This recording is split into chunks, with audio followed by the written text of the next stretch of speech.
belanja negara direncanakan sebesar Rp3.304,14 triliun pada RAPBN tahun 2024. Yang memperoleh alokasi anggaran terbesar dalam RAPBN 2024 adalah pembayaran bunga utang yang mencapai Rp497 triliun. Upaya menurunkan beban bunga ini bisa dilakukan asal dengan orientasi dan kebijakan yang tepat. Sebagai gambaran yang bisa diturunkan, Indonesia termasuk salah satu negara dengan imbal hasil SBN yang tinggi dibandingkan dengan negara-negara yang sebaya, yang rating utangnya setara dengan kita.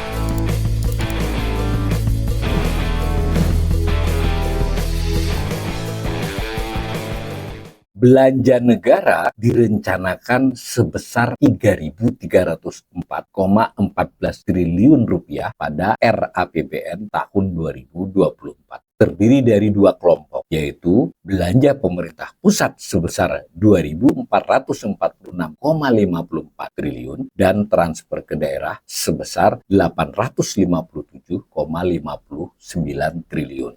Belanja pemerintah pusat dalam nota keuangan dan RAPBN disajikan dalam berbagai klasifikasi. Di antaranya, belanja pemerintah pusat menurut jenis untuk mengetahui pendistribusian alokasi anggaran, efektivitas, dan efisiensi dalam masing-masing jenis belanja. Terdiri dari 8 jenis, yaitu belanja pegawai, belanja barang, belanja modal, pembayaran bunga utang, subsidi, bantuan sosial, dan belanja lain-lain. Jenis belanja pemerintah pusat yang memperoleh alokasi anggaran terbesar dalam RAPBN 2024 adalah pembayaran bunga utang yang mencapai Rp497,32 triliun.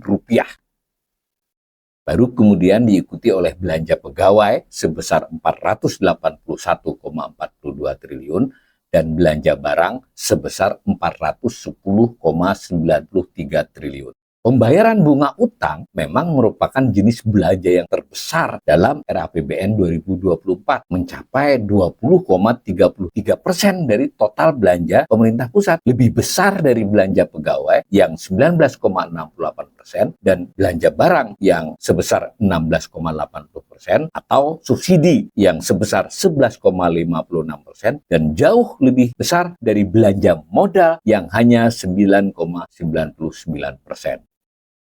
Jika dilihat dari total belanja negara berarti menyertakan belanja pemerintah pusat dan transfer ke daerah, maka pembayaran bunga utang itu mencapai 15,05%. Porsi ini cenderung meningkat selama era pemerintahan Presiden Jokowi. Seperti diketahui, hanya sebesar 7,51% pada tahun 2014 dan tadi menjadi 15,05% pada tahun 2024. Secara rata-rata, porsinya terhadap total belanja negara di kisaran 11,88% tiap tahunnya. Sebagai perbandingan, pada era pemerintahan Presiden SBY, porsinya tercatat cenderung menurun dari semula 14,36% pada tahun 2004 menjadi 7,51% pada tahun 2014. Dan secara rata pun, porsinya hanya sebesar 9,09% tiap tahunnya. Hal serupa juga tampak dari perbandingan dengan pendapatan negara. Pembayaran bunga utang pada RAPBN 2024 mencapai 17,88% dari pendapatan. Porsinya cenderung meningkat pada era Presiden Jokowi. Secara rata-rata mencapai 14,77% dari total pendapatan tiap tahunnya. Padahal pada era pemerintahan SBY, porsinya tercatat cenderung menurun dan hanya rata-rata sebesar 9,75% tiap tahun. Bagaimanapun, kecenderungan meningkatnya pembayaran bunga utang dan kemudian menjadi berporsi terbesar dibandingkan jenis lain, ini perlu diwaspadai dalam pengelolaan keuangan negara. Beban menjadi makin berat. Kebijakan yang lebih hati-hati dalam mengelola utang menjadi suatu keniscayaan bagi pemerintahan di masa mendatang.